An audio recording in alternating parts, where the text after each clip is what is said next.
लगातार आंदोलन का जो दौर है रुकने का नाम नहीं ले रही है। कई मुद्दे हैं जिसको लेकर झारखंड में आंदोलन होता नजर आया है। आज फिर हम लोग मौजूद हैं अभी वन भवन में, और वन भवन में मेरे पीछे में आप देख पा रहे होंगे कि चतुर्थ वर्गीय कर्मचारी जो अपनी प्रोन्नति की मांग को लेकर आज एक बैठक रखे हैं। बैठक में विचार विमर्श किया जा रहा है कि प्रोन्नति की जो मांग है, क्योंकि वित्तीय लाभ मिलने के बावजूद भी कर्मचारियों को प्रोन्नति नहीं मिल पा रही है। क्या कुछ बातें हैं बैठक में, क्या कुछ छन कर निकल के आ रहा है, हम लोग सीधा इनसे जुड़ेंगे, इनसे बात करने का कोशिश करेंगे और ये भी जानने का कोशिश करेंगे कि आखिर प्रोन्नति की मांग को लेकर किस तरह का आंदोलन डिजाइन किया जा रहा है। हम लोग सीधा इनसे जुड़ते हैं, इनसे बात करते हैं। झारखंड चतुर्थ वर्गीय कर्मचारी समन्वय समिति की बैठक हो रही है और चतुर्थ वर्गीय कर्मचारी सरकार की दोहरा नीति से क्षुब्ध है। सरकार के द्वारा बार बार आज 24 साल से लगातार मांग की जा रही है कि आहारता योग्यताधारी चतुर्थ वर्गीय कर्मचारी को प्रोन्नति दी जाए, जैसे अन्य संवर्ग में समय दर समय पर प्रोन्नति दी जा रही है। अभी सचिवालय के संवर्ग का प्रोन्नति परीक्षा के प्रावधान को एक बार के लिए छांद करते हुए प्रोन्नति दी गई है, जबकि मेरी मांग क्रमशः यही रही है कि 24 वर्षों से प्रोन्नति नहीं दी गई है। जो आहारता योग्यताधारी चतुर्थ वर्गीय कर्मचारी को एक मुश्त एक बार के लिए परीक्षा को छांद करते हुए, परीक्षा के प्रावधान को एक बार समाप्त करते हुए प्रोन्नति दी जाए। सरकार हमारी बातों को नहीं सुन रही है। बाध्य होकर हम लोग आज यह निर्णय ले रहे हैं कि 1 महीने के अंदर अगर हमारी मांग पे सरकार नहीं करती है, अगर नहीं देती है, तो हम लोग आंदोलनात्मक रुख अपनाएंगे और चरणबद्ध तरीके से हम लोग आंदोलन करेंगे और अपनी मांग लेके रहेंगे।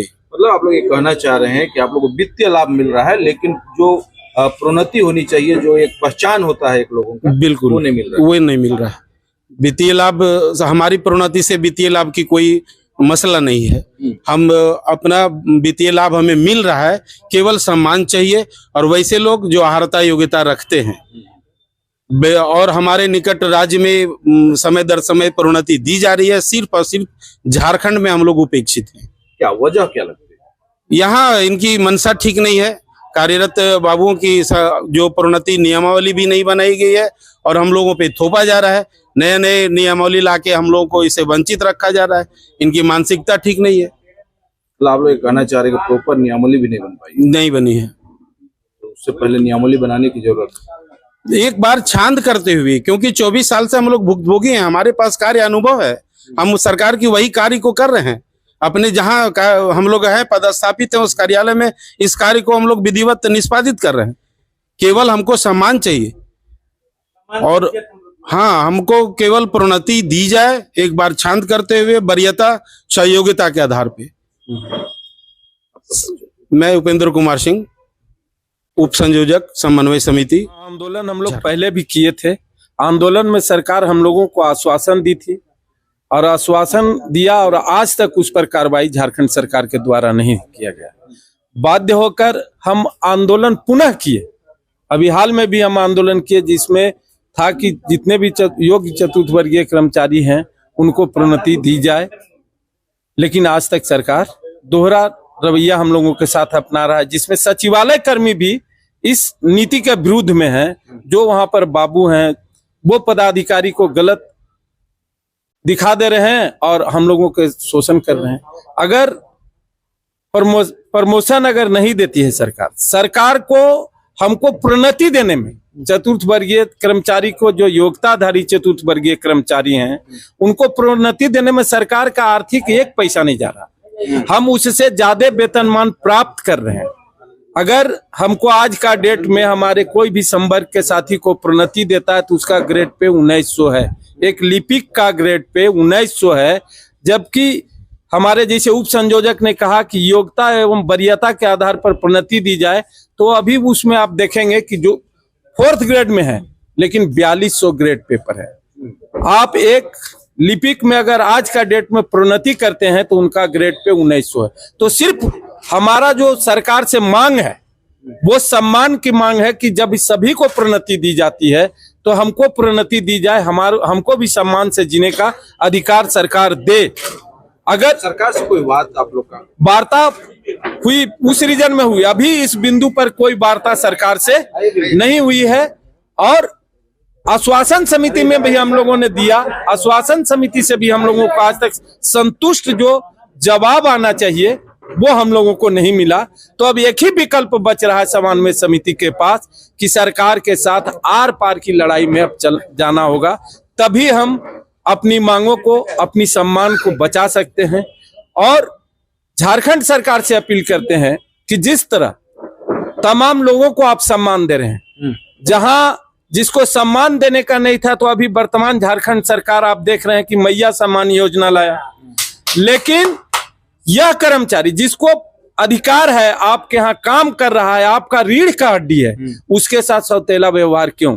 अगर हमारी मांगों को सरकार नहीं मानती है तो बाध्य होकर हम आंदोलन करेंगे, और उग्र आंदोलन में जाने से तभी हमारी समस्या का समाधान होगा। और इसकी सारी जवाबदेही झारखंड सरकार पर होगी, क्योंकि उनकी नीति के कारण जो जनता हरास होंगे या कर्मचारी होंगे, उनकी नीति के कारण होंगे। इसलिए हम सरकार से अपील करते हैं कि समय रहते हमारी मांगों को दें, ताकि जनता भी जो हमारा आंदोलन से प्रभावित नहीं हो और सरकार में काम सुचारू रूप से चलते रहे। यही हम सरकार से अपील करते हैं। इतना ही कहकर हम इनकलाब जिंदाबाद, इनकलाब जिंदाबाद। क्या लग रहा है? क्या हमारी मांगे पूरी करो, आप लोग को हमारी मांगे जायज है। सरकार कहती है कि हम यहाँ की जनता, यहाँ कर्मचारियों के प्रति निष्ठावान है। अगर वो निष्ठावान होती तो ये हेमंत सरकार भी 10 साल तक शासन में है। ये उस समय भी बोले थे जब पूर्व मुख्यमंत्री बने कि हम गरीबों का हित का काम करेंगे, जो सबसे पिछड़े हैं। तो जनता के बीच में तो ये वो इलेक्शन था, इलेक्शन से 3 महीना पहले इन्होंने महिला का सम्मान, मैया सम्मान योजना लागू किया, लेकिन यह कर्मचारी उनके साथ क्या अपराध किया? 4th ग्रेड का जो उनका अंग है, जो उनके कार्यालय से लेके डीसी ऑफिस से लेके सचिवालय चलाता है, उन कर्मचारियों का क्या दोष है जो उनका मांग कोई नहीं देना चाहते हैं?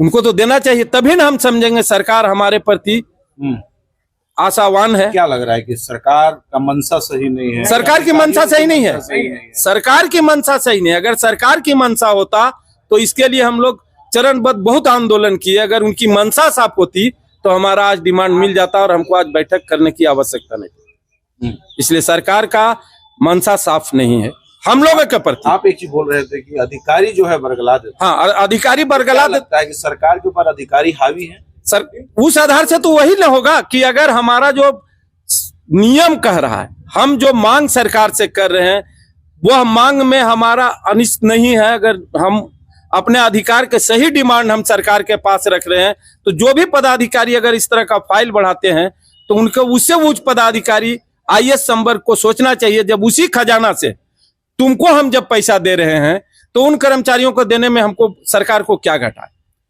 और ये सवाल एक बार आया था, हम लोग राज्यपाल के यहाँ धरना दिए थे, राज्यपाल को हम लोग बोले थे परिवहन भत्ता के सवाल पर, है ना, तो उन्होंने वहां रखा था, राजबाला वर्मा जी वित्त सेक्रेटरी थे, तो उन्होंने कहा था कि जब आपको मिल रहा है उसी खजाने से, तो खजाना नहीं घट रहा तो कर्मचारी को मिलेगा तो घट जाएगा, तब हम लोगों को परिवहन भत्ता दिया गया। उसी तरह अभी जो IAS ऑफिसर हैं झारखंड में, तो जो भी चतुर्थ वर्गीय कर्मचारी का फाइल जा रहा है उनको शांतिपूर्वक देखे।